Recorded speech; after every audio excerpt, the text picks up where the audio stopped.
This is the third installment in the organising resources element of the overall business plan. The first two have been in relation to organising operations, organising marketing. Now we're going to focus on organising of finance.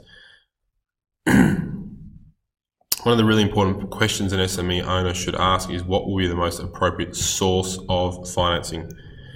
Generally, an SME is going to need some source of additional capital outside of potential savings that the owner might bring to the table to start that business. And it's a question of, well, where is that money going to come from? What's the most appropriate place to go and seek that money? The most common sources of capital are personal savings. Outside of that, loans from family, friends, or the bank. The business ownership is going to dictate the type and amount of financing options.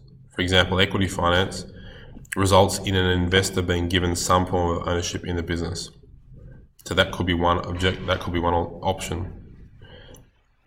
Secondly, debt finance results in an obligation to repay a loan with interest. So the two main sources of capital for a business owner are equity or debt. Back up here, which the reference was to personal savings, that would be considered an equity form of finance. Whereas debt would be these loans from family, friends, or banks. But equity finance is not always from personal savings. It could be someone else giving the business some money and taking some sort of ownership stake of that business in return for providing that capital.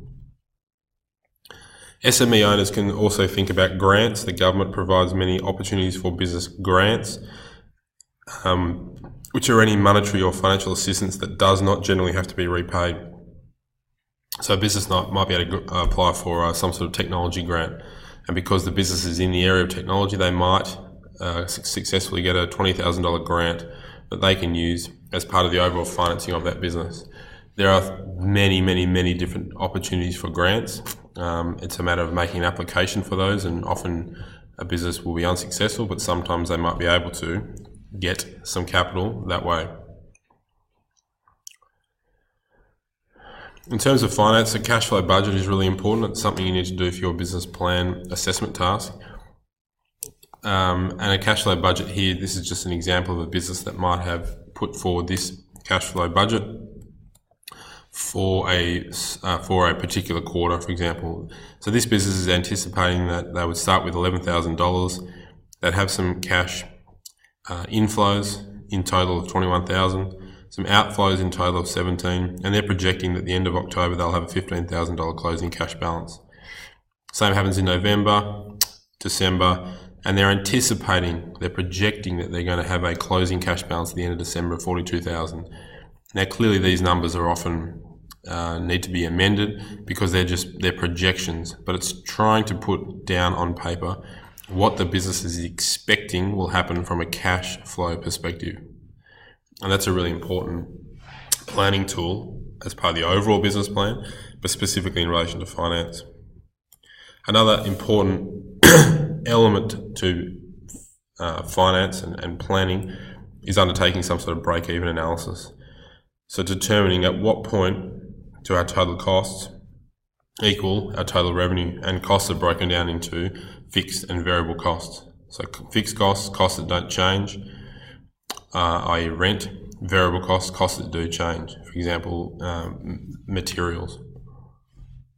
There's a diagram here, again, out of your textbook, which is diagrammatically showing a break-even analysis and at what point,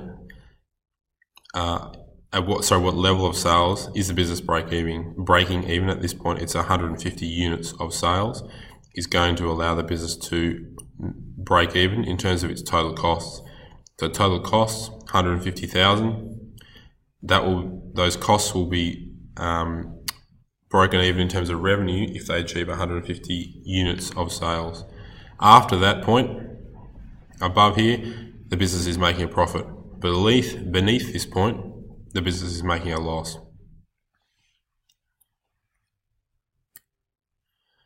Okay, that's it for finance. In the next video, I'll focus on human resources.